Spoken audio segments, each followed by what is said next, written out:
Good day, Doctor. We're from Slot 3, Group 1, and today our presentation title is Sustainability Reporting in Malaysia.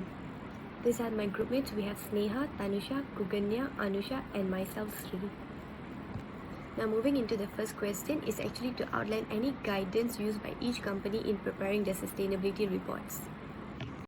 Now, I'll be presenting a comparative overview of the sustainability reporting guidance among 5 Malaysian companies in the construction property development industry, namely Sunway Berhad, SP Setia, UEM Sunrise, IOI Properties, and Sime Darby.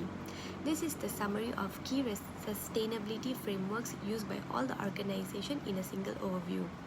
These frameworks are split between international standards such as the GRI, SASB, TCFD, and IFRS Section 1 and 2, and local guidelines such as the Bursa Malaysia Sustainability Reporting Guide and the National SDG Mapping. As the table shows, all the 5 companies apply the GRI standards, the Bursa SRG, and refer to the United Nations SDGs, which all show strong compliance. However, the differences begin to appear when we look at more advanced or investor-focused frameworks. Only Sunway and UEM Sunrise apply SASB standards, which focus on financial material ESG disclosures. Sunway stands out for referencing IFRS S1 and S2, showing early alignment with global best practices. TCFD climate risk disclosures are fully adopted only by Sunway, UEM Sunrise, and Sime Darby Property, while SP Setia and IOI have not explicitly adopted TCFD yet. Additionally, external assurance by carbon data is practiced by most companies, but IOI Properties does not provide assurance, which may affect their reporting reliability. This is the observation made. Sunway Berhad clearly leads with the widest adoption of global frameworks full of TCFD reporting, SASB, and IFR references, reflecting an advanced and investor-ready report. UEM follows closely, especially strong in governance and external assurance, though lacking in IFRS reference. SP Setia is compliant but does not go beyond local standards. Sime Darby Property ranks reasonably well, especially in the climate risk, but IOI Properties lacks in disclosure depth and no external assurance, which makes it trail and left behind. My name is Neha, and I will be explaining question 2, where I will be outlining the basis for choosing company which produces the better sustainability report. Let's begin by looking at why Sunway Berhad stands out in its sustainability reporting compared to its peers in the Malaysian property sector. The very first reason is because of use of frameworks. In terms of framework adoption, Sunway Berhad demonstrates a truly comprehensive approach. It incorporates a wide range of both global and local standards, including the GRI standards, specifically GRI3003 for emissions, SASB, which provides industry-specific disclosures, TCFD for climate-related risk reporting, the United Nations Sustainable Development Goals, the local National Sustainability Reporting Framework, the Integrated Reporting Framework, and of course, Bursa Malaysia Sustainability Reporting Guide, 3rd edition. This multi-framework integration ensures Sunway's disclosure are both investor-relevant and globally aligned. In comparison, other companies such as Sime Darby Property, UEM Sunrise, and SP Setia primarily use GRI and TCFD but do not adopt SASB or NSRF, which limits their strategic depth and international comparability. IOI Properties, and on the other hand, applies GRI and TCFD, including GRI13 for agriculture, but it too misses out on investor-focused standards like SASB, making its reporting less tailored to capital markets. Now, let's move on to the carbon emissions and climate strategy.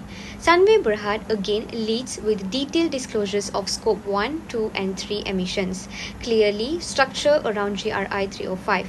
They have gone further by introducing internal carbon pricing and setting an ambitious but clear roadmap to net zero by 2050. Supported by year-on-year emission forecasts, a level of transparency that few others match.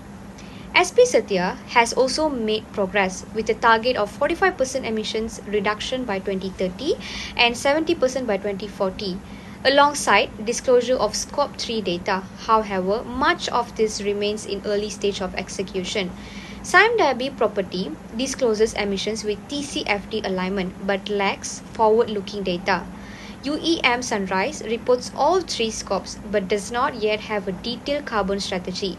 And IOI Properties is still developing its internal system with no published net zero roadmap yet.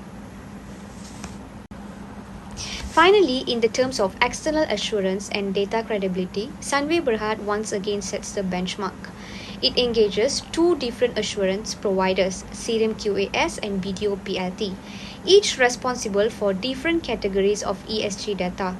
This dual-layer assurance, combined with robust internal audits and board-level sign-off, greatly enhances stakeholder confidence and report integrity.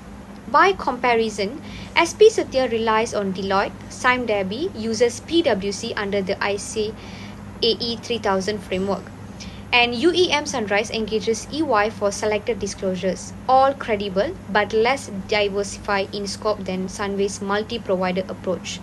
IOI Properties, however, still lacks external assurance entirely. It relies on internal audits and certifications like ISO and RSPO, but this does not meet the same transparency standards expected by the institutional investors. Hi, I'm Tanusha. So let's begin by examining how governance and board oversight are managed across these property developers.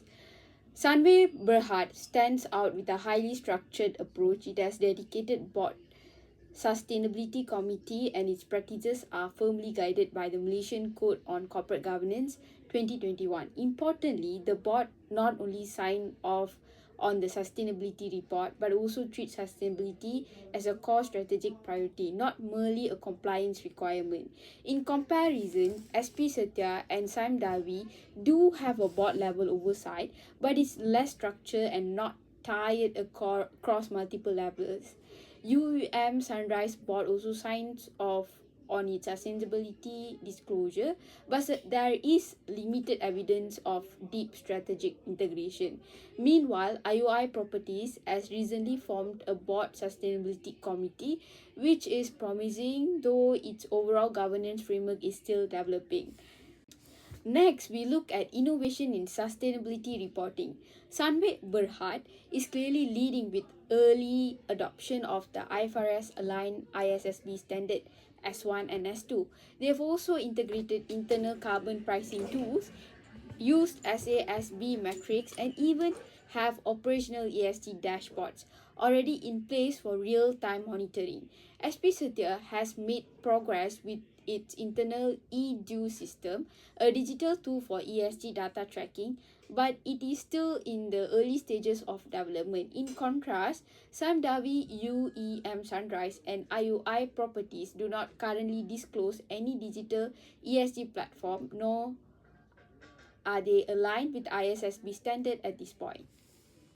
Finally, we assess the clarity, depth, and material relevance of the report. Sunway Berhad's sustainability report is visually engaging, user-friendly, and well-structured. It includes quantitative KPIs, a clearly materiality matrix, and reflects strong alignment with globally recognized reporting framework. The balance between narrative and data makes it highly effective. SP Satya's report provides comprehensive content but lacks consistent structure and visual flow. Sime shows a good structure layout, but certain ESG pillars are not backed by consistent data. UM Sunrise and offers ESG information, but the layout and user engagement are less impactful. IOI Properties is gradually improving, but its reporting still lacks visual clarity and clear mapping of material impacts. That's it from me. Thank you. Next, let's discuss question 3. Sustainability reporting is considered an ethical reporting which improves corporate accountability and transparency and reduces earning management practice. Do you agree or disagree? Discuss. I agree that ethical role of sustainability reporting enhances accountability and reduces earning management. Sustainability reporting isn't just a reporting exercise, it's a reflection of a company values. It recognizes that business has responsibility beyond financial results to the environment, to society, and to future generations. When companies disclose their ESG environmental, social, and governance practice, they embrace a holistic view of ethics. This transparency helps embed ethical thinking in decision making, which ultimately promotes a culture of integrity and long term value creation. Besides that, ethical role in sustainability reporting enhances corporate accountability and transparency. Sustainability reporting pushes companies to be more open and transparent. By publishing data on emission, labor practice, and governance, and more, they hold themselves accountable not to just investors but also customers, employers, and regulators. This openness improves the company's reputation, build trust, and reduce the risk of unethical behavior, including earnings management. When non-financial performance is monitored too, there is less room for manipulation or hiding poor results. Good day everyone, I'm Anusha Raj and the next point is reduction of earnings management practices.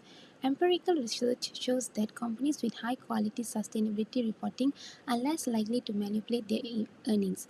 This is because transparent and ethical reporting practices increase scrutiny, reduce the room for manipulation and foster a culture of accountability.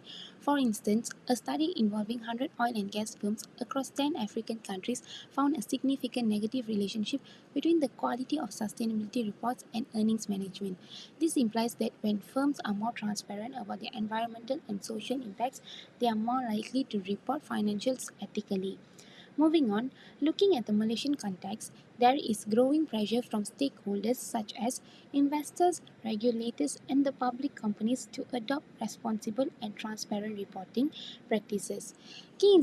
Institutional investors like Khazanah Nasional and the Employees Provident Fund are now incorporating ESG criteria into their investment decisions.